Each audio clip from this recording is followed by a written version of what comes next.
Welcome back. This is the week you missed. This is a big week. I'm pretty sure we have to talk about something. What happened last week?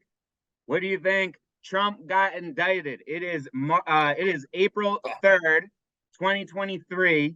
Supposedly he is going to get brought in tomorrow, April 4th.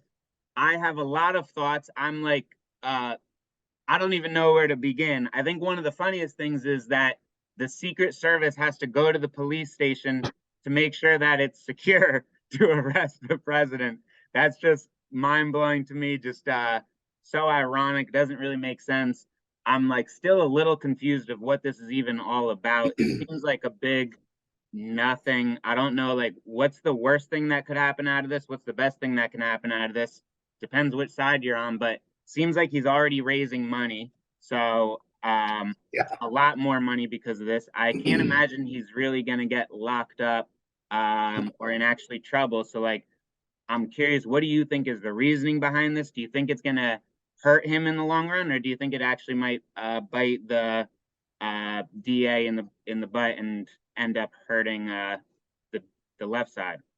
Um, I mean, there's a lot to consider here. I mean, I think the charges for this are it's a really and even like lefty publications, like people in the New York Times, Washington Post, and other like sort of liberal legal people have been like they keep calling it a novel theory of the law, basically been like, this is a really interesting way to interpret the law, which that's code word for being like, no one's really done this before. Like, Right. and so it's, they're sort of trying something new, which so basically, from my understanding, it's that he paid off Stormy Daniels and then like reimbursed himself. And they're saying that that was like a campaign finance violation. And then they're also saying that he might have written off the expense on his taxes, which could be like business fraud or business records fraud or something. So you know what? Look, if he's actually guilty of these things and he actually broke the law, even if it is a novel interpretation of the law, fine, like prosecute him. But the thing is, and I keep seeing this everywhere, like people on the right are being like, well, this is a violation of norms and this is going to open a Pandora's box. And people on the left are like, well, if he broke the law, he broke the law. And it's like, yeah, well, this is true. But at the same time, like, look, if you don't think that 10 years from now, or even after Biden leaves office, if some like state, if there's some, district attorney in Dallas, Texas that can show that, Hunter Biden did some shady shit there and Joe Biden was in on it or was exposed to it. If you don't think that they're going to start, that he'll get named in that indictment or he'll get sort of looped into that, they absolutely will. Like, this is just going to Mm-hmm. start a terrible tit for tat that is just going to end up creating political chaos. Or it could. I'm not going to say it will, but it Well, could. And I speaking of think, chaos, do you think tomorrow is going to be chaotic? Like, or you think it's going to be a big excitement I for think action? before I get to that, just one thing. So I saw Matt Taibbi brought up a very good point. He said, if we normalize the idea that you can prosecute the, presidents of the opposite party once they leave power, all that does is incentivize potentially people not wanting to leave office. And that to some degree, this is a way that dictatorships and autocracies start, where it's like, I did some illegal shit. The opposition is making a bunch of noise about prosecuting me. Well, I'm still the president. So what I'm going to do is have the secret police arrest them all, throw them in jail, and I'm going to change the Constitution to just be like, no, I don't need to leave office. No, no, no, no, Yeah, we're good. So I that don't know. sounds And like a again, I dangerous think, precedent. well, and like America has, much better constitutional protections, but I'm not like worried about that happening in the short term. But I do think he's a point that like this is a step in a weird direction. In terms of whether or not it's going to be chaotic, look, and even people who hate him need to admit that Trump is a master marketer. He's someone who understands how to manipulate people, the media. He knows how to take anything and spin it in a way. So I think I think he's basically going to take a tact of like, I'm peacefully coming in and doing this because, the legal system. And while I disagree with this prosecution, I'm going to go by the book because that's what we do in America. I think he'll probably, if he gets, I mean, I think he wants to be photographed handcuffed. I think he's going to want to people to see this happening. Like, I think if they're like, look, man, just walk in the office and we won't cuff you, we won't do anything. I could see him being like, no, I want you to cuff me. I want you to cuff me across the street. I want you to walk me past media. I want everyone to see. I'm going to hold up my cuffs and maybe flash the peace signs or say, you know, I will be cleared of these politically driven charges while he's handcuffed. Well, you know, So I don't think, he's supposed to speak tomorrow at Mar-a-Lago afterwards. Do you think like he's gonna be completely tame there, or do you think he'll try and like invoke people to get upset? I don't know. It's really tough to say because I think honestly, like I think he could almost whip people up more if he took a less like aggressive attitude. Like if Mm, he basically like if his supporters almost feel like sympathy in a way for him of like they're attacking our guy, it might get them even more whipped up and also give him the plausible deniability of like, look, I never told people to get angry. I didn't tell them to get upset. I look at my speech was just talking about how we've got the greatest justice system on earth, but sometimes it's used inappropriately, and I will prevail in these charges, and da da da da da. mm. So I don't know. I mean, I think it could go that way. If I gun to my head, if I had to guess, I would say he's probably going to be a crazy maniacal asshole, like he typically is. Like he's going to get up there and be a fire breather. But yeah, so one sort of fun question: do you think in his mugshot, do you think he smiles or scowls? Uh, so speaking of mugshot, I'm gonna go on a tangent right there. I heard someone say that this picture of the mugshot's gonna be the most merchandised thing for the next year. Dude, It's gonna be it'll be the most memed thing Yeah, but ever. they're saying posters in dorm rooms are going to be Yep. Trump Oh, of course. indicted, like yeah, memes. There's going to be mugs, everything, T-shirts, all of that. Um, I don't know. I'm curious. I can't wait. I'm not gonna lie. I don't care about this whole thing. I don't think it's a big deal. I don't know why we're making a big deal, but I am excited to see him his mugshot. Like that's gonna be classic. Back to my question. He smiles or scowls or like straight face? I think he smiles. I, I think he's gonna have a big shit-eating grin on his face. does he ever smile? I feel like he doesn't really smile too much. It's I like feel like he does. like yeah, I don't know. I can't imagine that. I think he's gonna be like just smiling his ass off. Yeah. I But I yeah, can't I don't know. imagine what he's thinking. I'm curious too. Like this is something interesting to think. I don't think he's gonna get actually like in trouble or go to jail. But let's say he went to jail.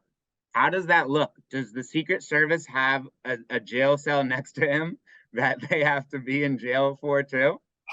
I Because mean, also like he's gonna be even if people in jail don't hate him, he's a target because of how big he is. Someone might in jail just wants to be on the news or whatever and attack him or God knows what. Will he even be in a regular jail or will he have like a special jail? Will he be dude, treated like Napoleon and sailed off to like an island and have to just exile? I'm curious. I like kind of want him to get in trouble just to see what that's gonna look like. I mean, I think the most realistic outcome of charges like this, like, look, if Trump was convicted of like a triple murder, I think he goes to real jail.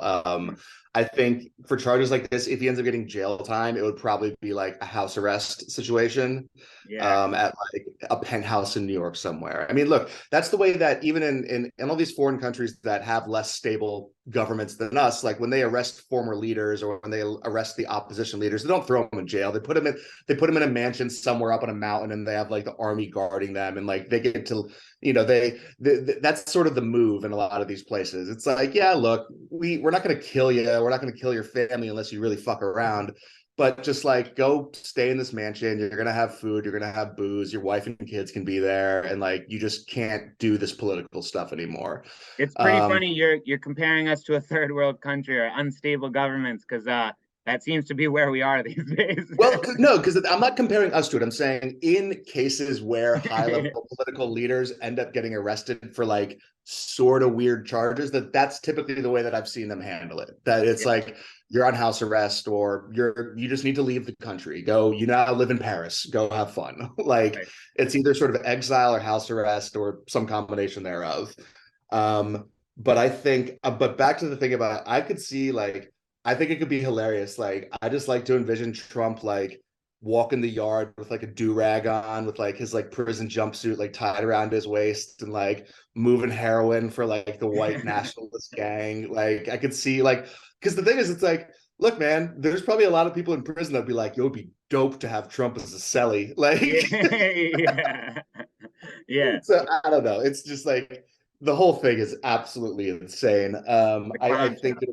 I think it'll be interesting to see. I also do think it'll be hilarious if there's all these posters of him indicted. And God forbid, I do not want this. I want to make it clear, I do not want this. But if he were to win re-election in Oh my God. 2024, it would be the meltdown. Like honestly, at that point, I would be like, if I were you, I would get the hell out of Philadelphia. Like I would be like, you know, like Yeah, because I that's legit think that could be like widespread street violence and the amount of screaming and gnashing of teeth and wailing would make the 2016 results look tame.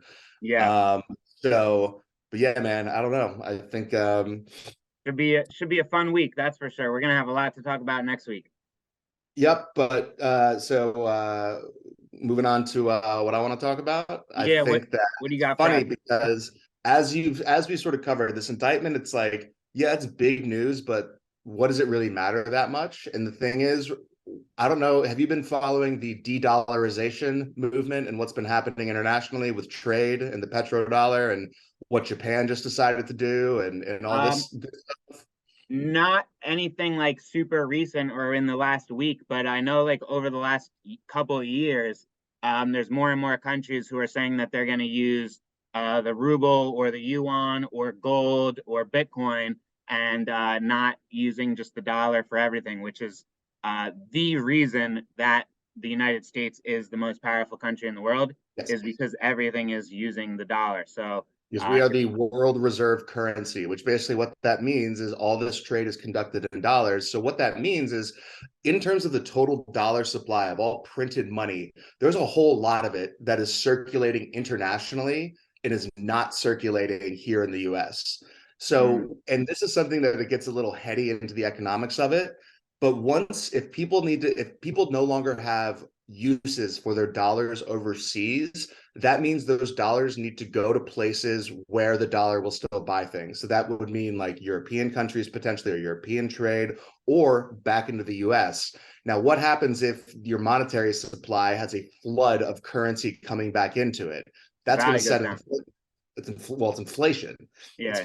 There's going to be more dollars flooding the market potentially. And again, I'm not an economist, so if I'm getting any of this wrong, I apologize. But what I do know is that if this de-dollarization movement continues, it's going to be very bad for the average American for the most part. Um, and again, and like, So look, I what did Japan just do? so I'm gonna get there. So a big reason that this happened, or a big precipitating factor, has been the conflict in Ukraine, because Russia basically, after sanctions were put on them, Russia came out and said like, hey, if you want to buy oil from us, you have to do it in the ruble now, because of these sanctions, it made it hard for them to trade in US dollars or euros or whatever, as far as I know. And so everyone's like, well, no one's going to do that. But then it's like India was like, oh, you mean I can get oil and gas super cheap if we just trade in the ruble? Okay, we'll do that. And now other countries are starting to do that as well. And I think China has just announced that they're going to be doing all of their trade with Brazil, with their largest trading partner, in the yuan, or however you say the Chinese currency. I believe, and there's several other countries that have basically come together and said that they're going to do the same thing. They're no longer going to use the US dollar as the trading currency, which again, not good. And then what Japan recently come out and said, so it was funny, one of the sanctions the G7 passed against Ukraine, or against Russia because of Ukraine, was saying that the highest price anyone can pay for Russian, it was either natural gas or oil, is $60 per barrel, or whatever the equivalent is in natural gas. And I thought that was funny, because it's like, well, how can you tell other people that they can only pay a certain price? Like, it doesn't make sense. And so Mm, Japan recently came out and basically was like, yep, okay, well, we don't care, and we want to pay Russia $70 a barrel for oil, and now they're doing that because they're no basically way. like, we need it for our economy. We don't care. We don't really have a dog in this fight in Ukraine. Like, while we disagree with it, we need to take care of our country and take care of our people. And $70 a barrel is a really great price for oil currently, I guess. Um, so that is it's just a sign. I also think that as the war in Ukraine draws on, I think at first everyone was super upset about it and like, this can't stand. And we're going to, even if it hurts our economy, we're going to work together to take down Russia and hurt them. And now people are being like, yeah, I guess this really doesn't have anything to do with us. Like, we don't like it, but at the same time, it's not our war. We're not being invaded. And so, you know what? Forget it. Like, sure, we're not going to send, our Hello Kitty toys or other things into Russia, but we're going to buy oil from them. And so, yeah, I just think it's interesting that I think the global resolve against Russia is starting to shake. And I think China is filling this power vacuum while everyone is distracted by this war in Ukraine. They're running around making alliances with China, with India, with Japan, with like, Which, and it's like we're witnessing the creation of what I mean. I don't think I've ever said it on this podcast, but I've probably been saying it for the past 10 years that when Russia and China figure out that they should be allies together, I think that is you're establishing a new Cold War where they actually have a chance of becoming the main global superpower if they work together. Because if you just yeah, look at the land mass alone of China and Russia, it's massive. yeah, Also, Russia half has the a world. ton of natural resources that they just don't have the ability or technology to extract, but China's got a lot of money and it's got that technology. So Right. they could become an economic powerhouse of oil, natural gas, rare earth minerals, all this stuff. And, and it's, and and I don't know, will it have been worth it to say that we're going to draw Russia into this fight and not budge an inch and not and fight to have Ukraine so that it doesn't give up an inch of territory if Russia and China basically end up taking over all of Southeast Asia and Eastern Europe through economic means? Because the Right. fact of the matter is, you could fast forward 10 years from now and Ukraine might be like, well, why did we ever want to join the EU? The power block we want to be part of now is Russia and China and India. So we don't even care about the EU. Like, that is a very real potential outcome of this, because you can sort of wage war or gain allies either through sheer force or through economic incentives. And I Right. think we're going to see that is definitely happening. And And I feel like I, too, the a lot of people say like, oh, Putin's plan's not going well, this, that. And to me, it seems like a lot of these things were probably part of his plan of like dragging the war out, of trying to get other countries to kind of finance his efforts and not use the dollar, and slowly weaken the United States. And it's as much as it seems like they're losing and they're not like winning land, it doesn't seem like they're really doing so badly. Like yeah. I wouldn't be surprised if this is kind of what Putin thought was going to happen. I mean, whether or not he thought that this was going to happen, I think he's smart enough, and the people in Russia are smart enough to understand that now this is an opening for them. Whether Right. or not it was the intent, I think they know how to take advantage of it. Mhm. And I think that is going to be something that we could end up looking back at this and being like, huh, I guess this really wasn't the best way for us to do this. But I don't know. I mean, look, I think the fact of the matter is that, like, it's in this country where everyone's talking about the transgender rights and the fight over this and the indictment of Trump and these stories that I will say, while important, compare are not even at the same level of this idea of countries moving away from the petrodollar and stopping using US currency, of these alliances being built. Apparently Saudi Arabia and Russia are now going to help, they're getting involved in helping negotiate treaty, like potentially peace in Syria. And I think Russia just helped or was involved, or it was either Russia or China was involved in helping create some sort of arrangement or deal between Saudi Arabia and Iran. Like, if we're not leading the stage on global, diplomacy and helping countries solve problems or come together or deal with bullshit, someone else will step in and do it. And we're watching that happen. And it's Right. not a good thing. Like, if you think what Russia is doing is bad now, wait until Russia and China basically have the economic power of the EU and or the US or them combined, because then they can do whatever they want.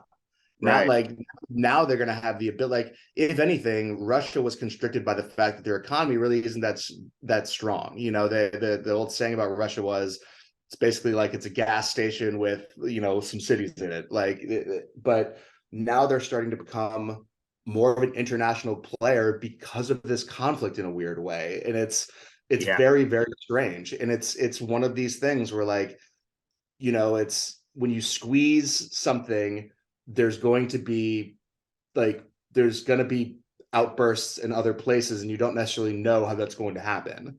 And again, I could be overblowing this. It could end up all not being anything too concerning, but the fact of the matter is, it's like this stuff is incredibly important, incredibly impactful, potentially to the day-to-day lives of American citizens, and I don't think the average person even knows it's happening. Yeah, I mean, Um, I'm pretty attuned with a lot of news, and I was aware that like the dollar is being destabilized for the last few years, but I wasn't aware of these current developments, which is definitely concerning. Which also I'm going to probably running a little bit out of time, but I'm going to plug my little um sell for crypto. It's part of why I think the U.S. isn't too smart in not embracing crypto and really think that they should embrace it and try and be the leader in crypto, because there's a lot of people who don't care about the ruble or the yuan or the dollar. They want something that is transparent for everyone. And it seems like the US doesn't want to like use crypto much. They have a lot of regulation and sanctions like against it. And I feel like that could backfire and just accelerate the transition to a ruble, a yuan, or just not the dollar. I mean, Um, it wouldn't shock me at all if you saw so like this alliance of countries, they call them the BRICS. So I think it's mm, Brazil, Russia, India, China, and Saudi Arabia, I believe. And it wouldn't shock me at all if they basically created like a digital currency that they use to trade within their little block, and yep, then that would get spread to like Thailand, Vietnam, Malaysia, and they will basically create this other economic powerhouse because like if you look at like manufacturing all this other stuff, like a ton of stuff is shifting from China into Vietnam, but if China gets Vietnam in their back pocket, doesn't really matter. It's all going to be the same. right. So I don't know. So I think it's unfortunate. And look, I hope I'm wrong. I hope the Biden administration comes forward and starts countering these actions in some way. But I think what we're seeing we're seeing the groundwork getting laid for. I don't know if it'll be like the same as the Cold War per se, but we're seeing the development of what will obviously be sort of like the counterweight to the US and Western democracies sort of alliance. So you've got sort of the Mm, EU and America are sort of like unified as a bloc, but now we're seeing the rise of like what the other side will be. right. Because nature abhors a vacuum, it will always get filled. And if anything, there's always this effort to get towards like this idea of homeostasis, of balance. And so if Mhm. you overweight power in one area, it's inevitable that there's going to be something that tries to balance that out. And I think we're seeing the beginning steps of that now. And I don't think we can't even really understand what this means if it accelerates and if it continues and if it actually happens. But I Yeah, mean, like the thing is, like we could reach a point where Taiwan basically says, you know what? They don't need to invade us. It just makes sense for us to basically be like to sort of, let ourselves be reabsorbed into China. Like, fuck it, and that would be bad. That would not be yeah. good. Um, Well, so I think a lot of that I would say like theoretically would be bad, but also it'd be bad for America. But if you're like taking a summary or an average of the whole world, if China and Russia like weren't maybe like have evil leaders who could do potentially bad things, a whole balancing out of power is theoretically a good thing. Is yeah, like it's not good for America because we have all the power and we'd obviously lose some to balance it out. But a few countries or all countries being pretty equal is probably better than one country like owning everything and being in control. It's just we happen to be the ones in control, so it wouldn't be fun for us. exactly. I was literally just going to say that. I said, but like another outcome of this could be realistically, there could be more global peace Right. because there could be countries that would never listen to America in terms of us trying to create peace or create a deal between two warring countries or factions or whatever. but they will listen to Saudi Arabia or China or India or whatever. So it's like, I don't know. I mean, but like you said, I think it'll be painful for America no matter what, but it might be better for humanity as a whole in a weird way. That would be the optimistic outlook on it. And I think that it is a perfectly plausible outcome. I don't know how likely it is, but that would not shock me at all. We aren't too optimistic on this show too frequently, so let's end on that. I like that. This could be good for everyone. It might be a little shell shock for Americans, but overall, if there's a balance of power, it could be better. So I like that. I'm excited for this week. I'm excited to see you next week and what we're going to talk about, because at this pace, it could be anything. We could a porn star could be our next president all of a sudden. That there might be video of it. Who knows? I'm excited to hear it. It's gonna be dope. Have a good week, though. Be safe, and yeah, I'll see you next week. Absolutely. Peace.